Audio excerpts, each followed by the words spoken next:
25 tips for your inbound marketing. Real marketing is, in my definition, the profitable acquisition of lifetime customers. What does that mean? It means we buy customers. If you put 1,000 into an advertising campaign and you get 10 new customers, it costs you 100 to buy each of them. Okay, the profitable acquisition, the profitable buying of lifetime customers mean we look at the value of a customer's lifetime purchases with us. Now, there's two different ways of looking at marketing. Outbound marketing is more sales oriented, where we go and knock on doors, make phone calls. We go and chase the customer sort of thing. It's more of a hunting style marketing. Inbound marketing is where we get people who are looking for us and help them find us. So when people are already searching, they're already wanting to buy, how do we assist them? How do we make it easy for them to find you, find your business, and able to do business with you? That's what these 25 tips are for today. That's what we're aiming to achieve in our business with this session. So, part one, the first 5 answers we're going to go for are about answering your customers' questions. Okay, number 1, use tools like Answer the Public to find out what questions people are asking. When we go into the marketplace, there are a lot of tools. AnswerThePublic.com is just one of them. You've got Google Analytics, you've got Ahrefs, you've got SEMrush, you've got all of these tools that give you an understanding of what is the market searching for right now out there in the marketplace. When people are looking for your product, your service, what are the things that they are typing into Google, to other search engines, to find their product, their purchase for you?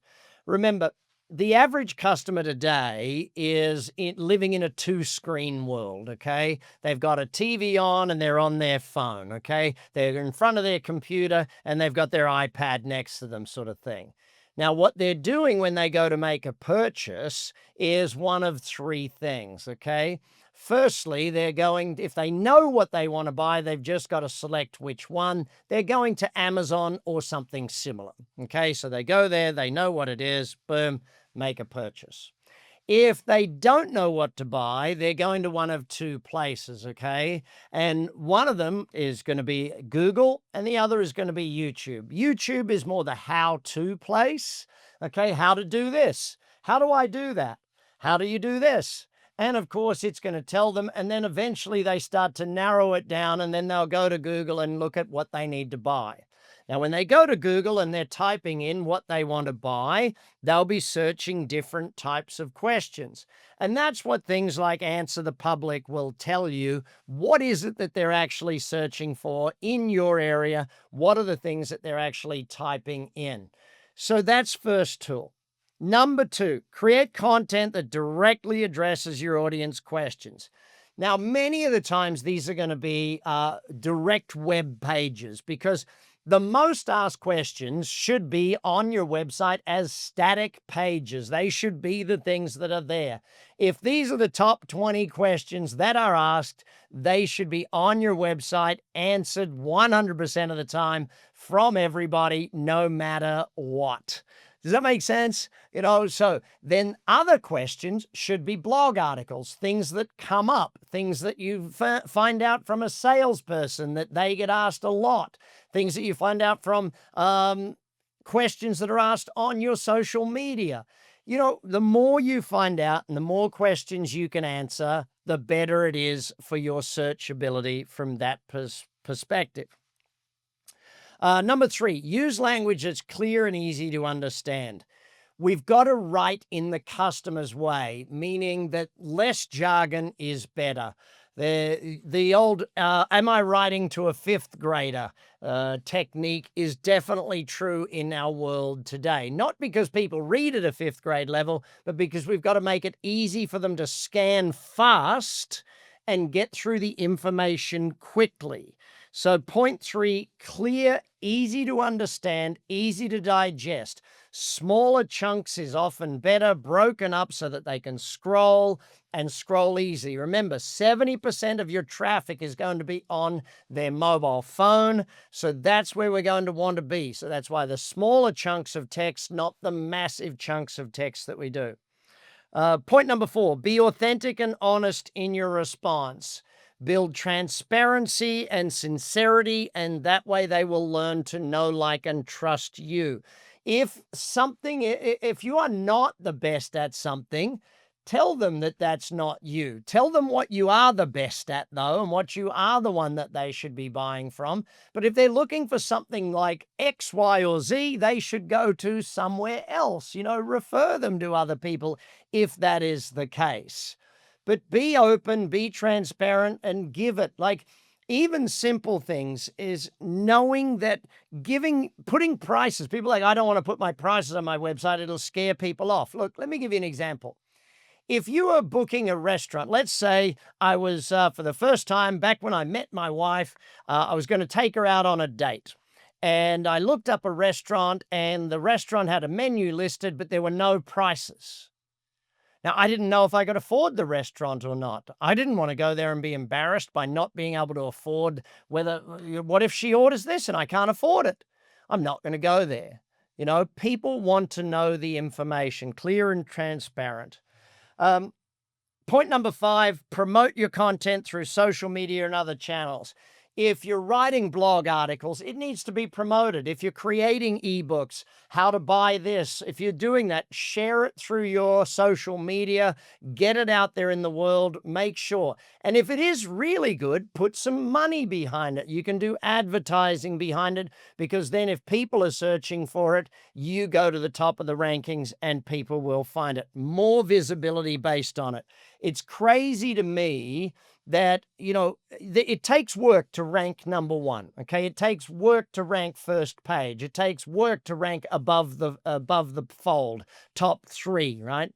And if you aren't already ranking top three, then maybe you've got to invest some money to be in the top three advertisers. Maybe you've got to do that so that you are visible when someone is searching.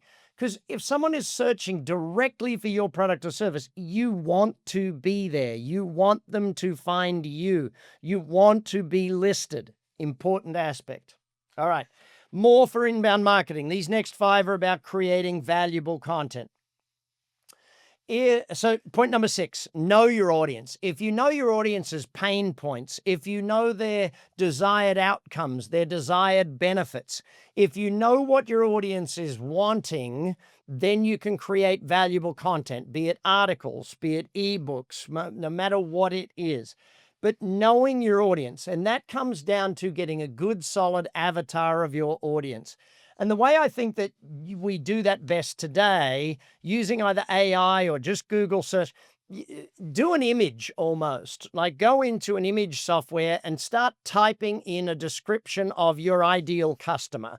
So you start typing in your ideal customer and it starts creating an image avatar of him or her or them, right? And hey presto, you've got a male and a female version of your ideal customer. And if it doesn't look like them, you go, no, that doesn't look like the type of person I want. Change the words, add a few words, and then you get a good picture of your ideal customer. From that, you can then look at point seven, really start to dive into their pain points. Okay, I mentioned it in point six, but point seven, really get into depth around their pain points. What is it that they're struggling with? What are the reasons that they buy? Now, I go pain points first over benefits. Why?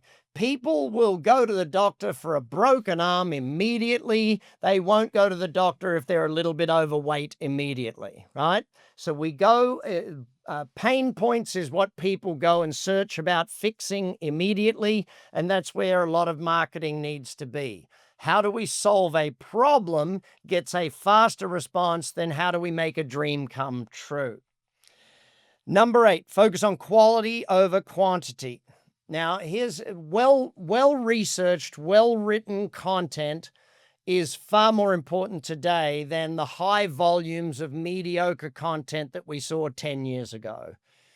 10 years ago, people would write 10 articles on one subject. And what happens is you then compete with yourself.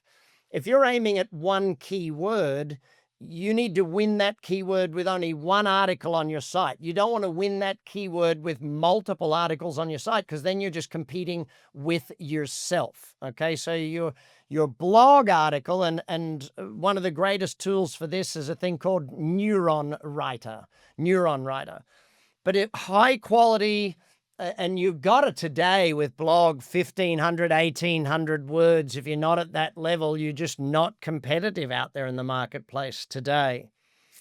Number 9, use a variety of content formulas, from blog articles, as I've mentioned, to videos, infographics. You've got to reach, to get to a diverse audience, you want diverse methodologies. Podcasts, so you've got an audio version of what you're doing. All different people consume material differently. Some people like white papers. If you're in engineering, you'll probably want a white paper. If you're in if you're in marketing, you'll probably want a case study. Do you know what I mean? It's different ways of doing different things for different people. And then finally, you got to make sure that everything is optimized for SEO, whether it's the blog article you're writing, or the case study that you've put together, or the video. Like the languaging you use on the meta tag, or even the description on YouTube of your video, these things are of vital importance. And so you've got to be looking at what is the search term for the SEO search, the long tail search specifically in this day and age. What is that search, so that you are very clear on the fact that when someone searches on YouTube, your Google video will be one of the things that they're finding. That's a very important thing. All right, so let's dive into points 11 through 15 are really deep into the optimizing for search engines, okay? Number 11, keyword research. I can't strengthen enough my concern for data. The usage of information online today. See, years ago, you used to have an advantage if you were very good at reading the data in online for marketing. Today, AI, it does it for you. So you've got to be able to go and do it, though. You've got to use that information. There's no use being lazy and not using everything that Google Analytics or SEMrush or your HubSpot or Ahrefs or any of these they're telling you about what is working and what isn't. So know what you're doing, but even more important, get into your competitors' websites. Get into your competitors' keywords and know what they're winning and what they're not winning. It's very important from that perspective. Point 12, optimize your on-page elements. When we look at on-page elements, so even simple things like your headers, your titles, your descriptions, your meta descriptions, too often we get lazy around this sort of stuff. And I see people writing blogs where they don't have enough photographs in the blogs, and then they do put photos in, or they put infographics in, and they don't put the tags. There's no meta descriptions. And even the name of the photograph is wrong. The JPEG name of it is not correct, so that it doesn't get found when people search on an image search type thing. Just naming your photograph correctly, just sizing the photograph correctly. These basic things, optimizing them is very important. Load times get massively impacted by doing these things. So be certain that even if you're not the one doing it, your web company is doing it, be certain to check on those sorts of things. High quality backlinks. Now, my favorite for high quality backlinks is I go on other people's podcasts. I go and write articles for other people's blogs. I go and do interviews for magazines, newspapers, etc. The more of those sorts of things. We also use PR services, because PR services obviously get a lot of backlinks back to your site. All of those sorts of things are very important to be able to get high quality links. But you've also got to do the opposite. Well, we're not sure how long toxic backlinks are going to be a thing for Google, but disavowing toxic backlinks is important from the flip side of that, I guess, as well. Social media to promote your content, especially your more permanent social media, your YouTube, your Pinterest, your LinkedIn articles and blogs, those sorts of things where it's going to promote and share that stuff so that it gets people coming back to your website. You know, one of the challenges of social media is you don't own that database. If they're following you on Facebook or if they are connected with you on LinkedIn, at any point in time, LinkedIn could change its policies or Meta, like when Meta changed its whole thing and all of a sudden everyone that liked your page didn't get served your material anymore. It was that 10 odd years ago now. It's important for you to get as many people on your database, on your CRM for your daily email. Yes, we've killed newsletters. We do daily emails today. Newsletters don't exist. Jump on my podcast with Steve Palethorpe if you want to understand that, the Big Success Podcast. But promote back from your social media.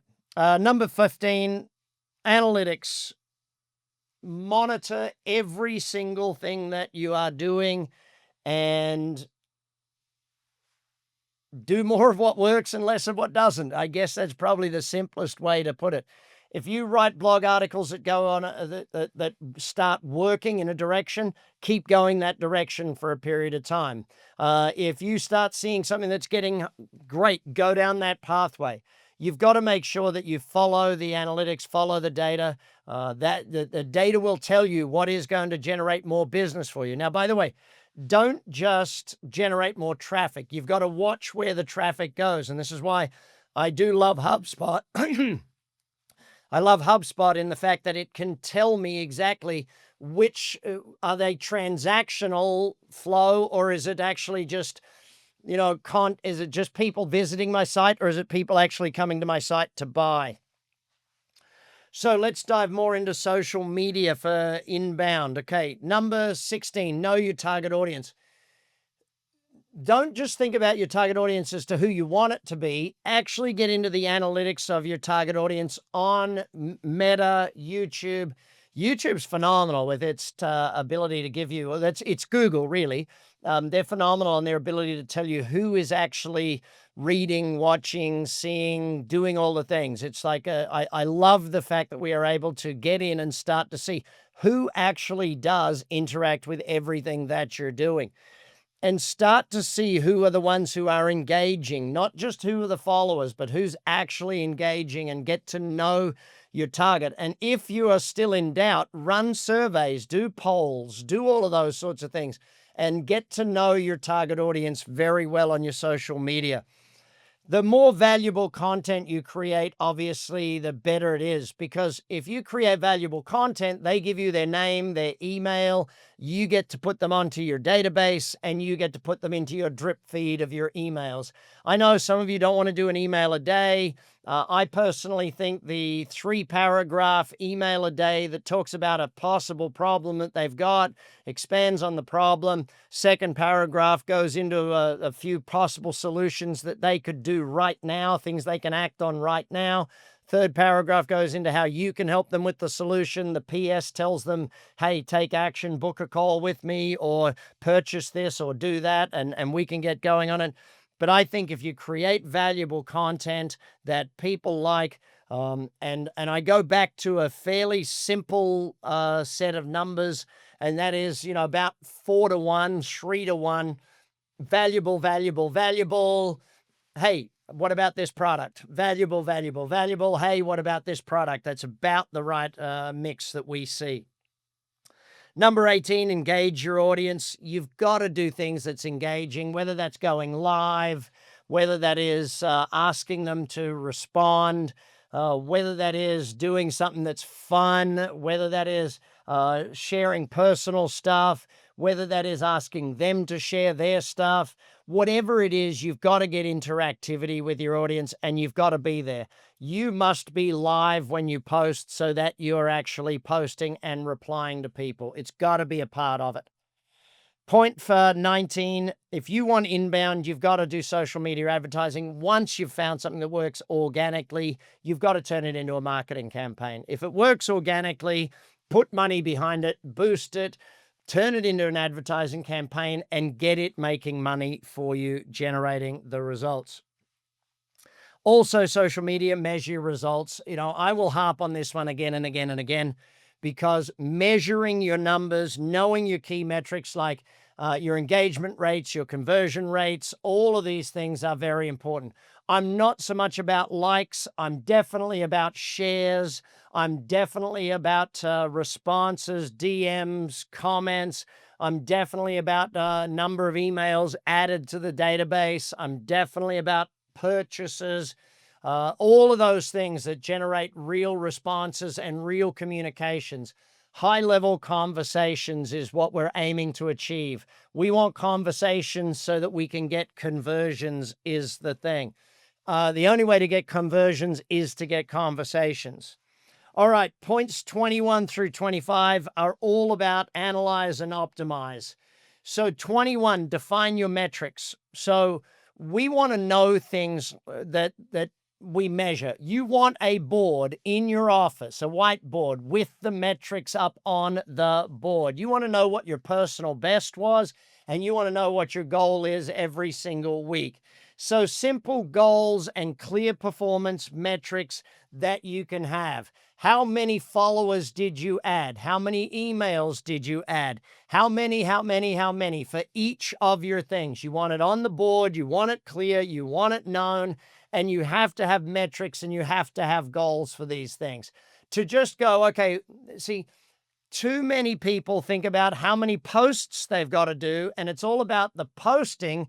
It's not about the responding. It's not about the number of actual leads generated. This is about lead generation. It's not social media, it's lead generation, okay? So keep that in mind. Number 22, analytics tools.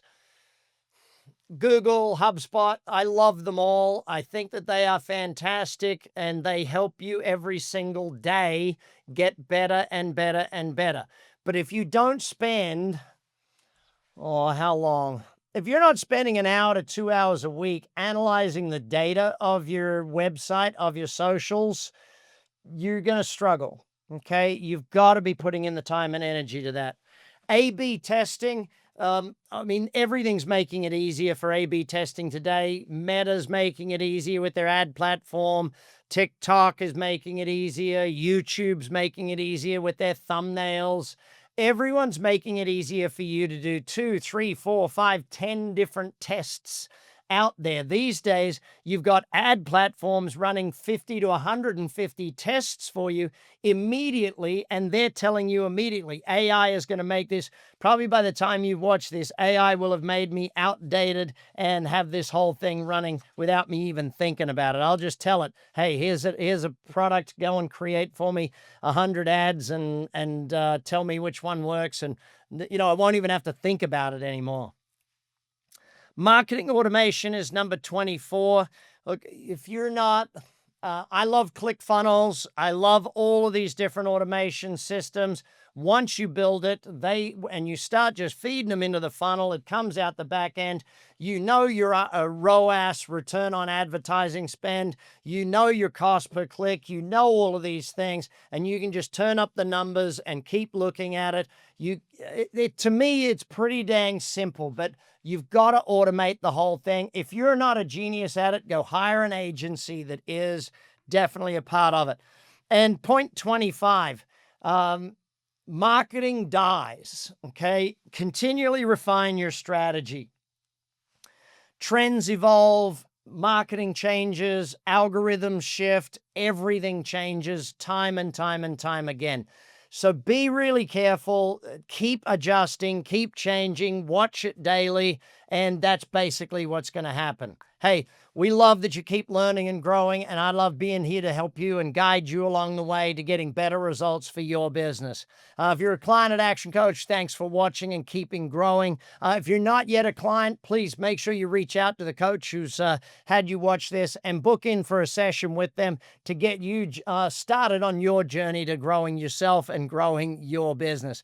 If you've not yet met a coach, please dive on actioncoach.com, reach out, hit that find a coach button, reach out, get to know one of us, have a chat with us. We'd love to meet with you and find out how we can help you become the business owner you want to become and make your dreams and goals a reality.